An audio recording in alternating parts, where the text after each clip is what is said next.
Comme j'ai dit, je suis d'origine franco-algérienne. En Europe, j'ai découvert l'art abstrait via Kandinsky, Pollock, et puis j'avais d'un autre côté les traditions symboliques de la mystique arabo-musulmane.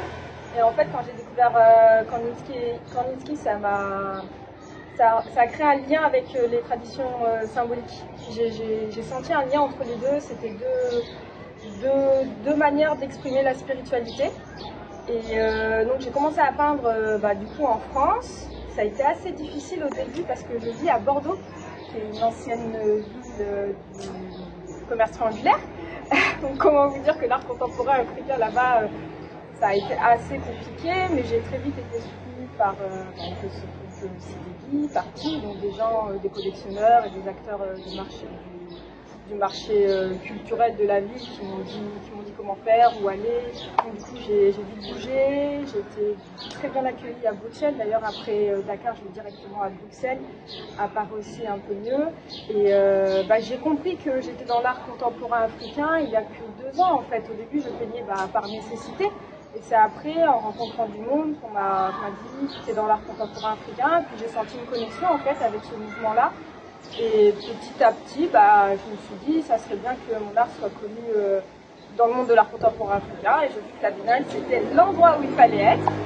Donc voilà, je suis venue vous rendre visite pour que les gens découvrent mon travail. Et le Sénégal est un pays où il y a beaucoup de soufis, il y a beaucoup de confrères, comme on dit. En Algérie, il y en a moins, il y en a, mais il y en a moins. Et du coup, les gens qui sont venus voir mon expo sont très sensibles du coup au sujet, beaucoup plus qu'en Europe. Donc c'est une deuxième raison qui fait que je suis venue voir. Talisman. Donc c'est cette tableau-là que j'ai fait vraiment 2 semaines avant de venir à la Biennale. Je suis arrivée le 16 mai. Et dans cette série-là, je me réapproprie la notion de talisman.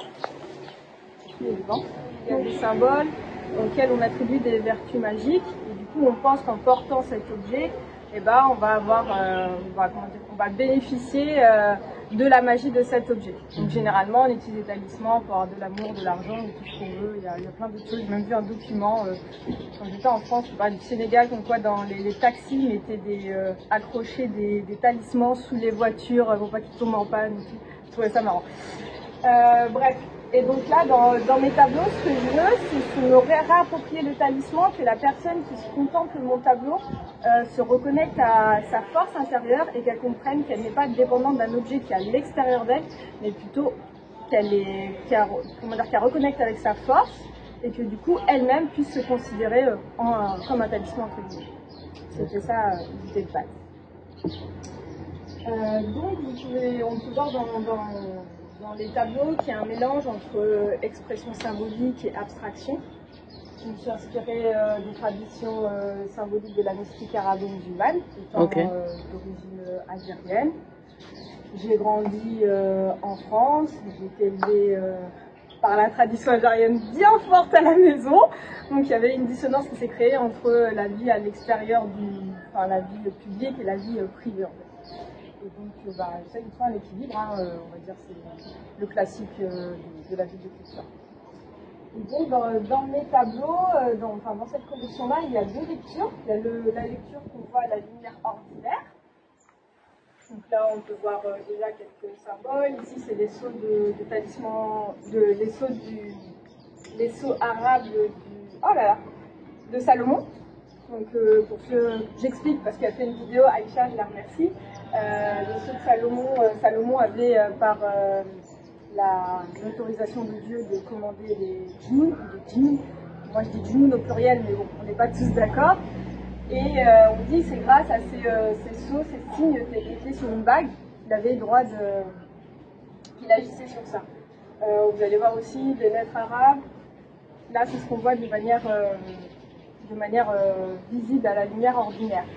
À la lumière de la nuit, donc là, c'est pas la nuit, donc je vais faire mon possible pour vous montrer, mais à la lumière de la nuit, il y a des éléments qui vont apparaître sous lumière UV, dans la nuit sous lumière UV. Donc ça, c'est une source de lumière UV, que l'on voit ici.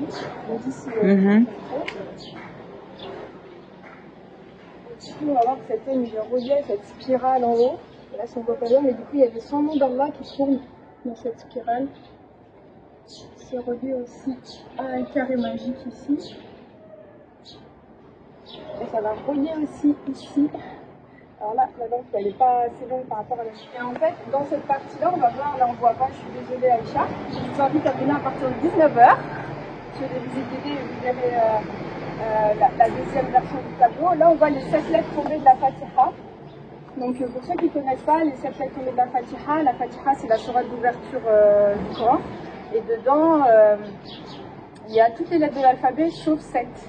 Et du coup, les mystiques disent que ces 7 lettres renferment un pouvoir mystérieux que l'on peut accéder qu'en méditant sur la lettre.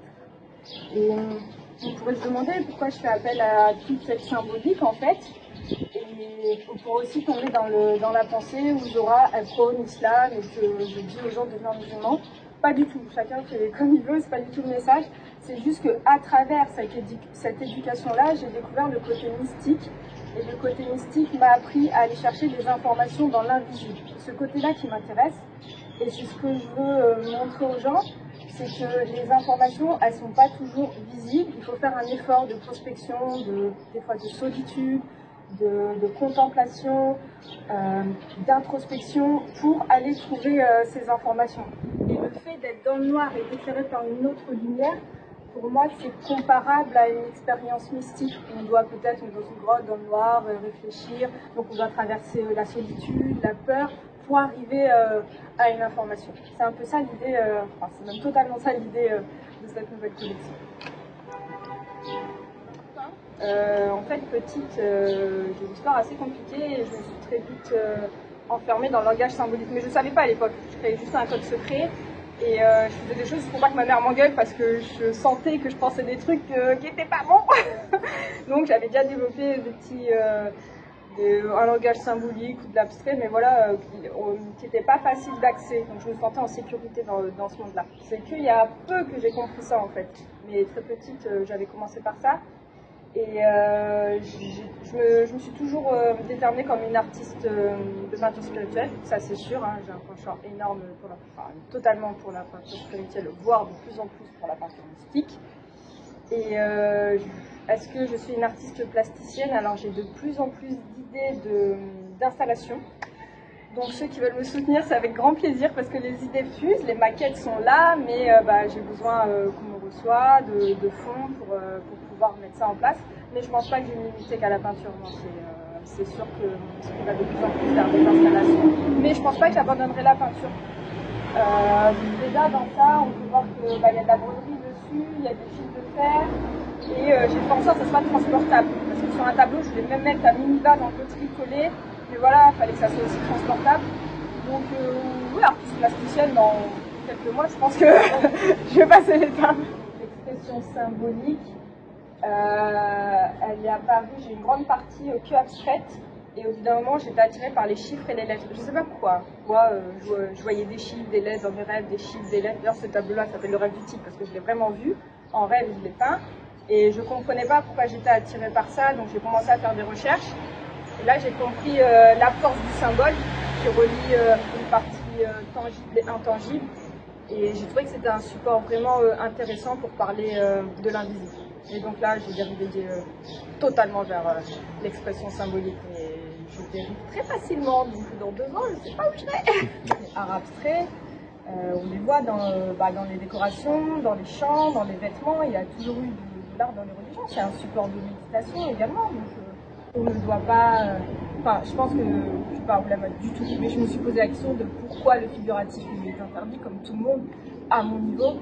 Et de ce que j'ai compris, je pense que c'était pour créer une limite, pour pas que les gens se mettent à idolâtrer un simple dessin et qu'ils reconnaissent bien l'unicité de Dieu. Je pense que l'idée était là.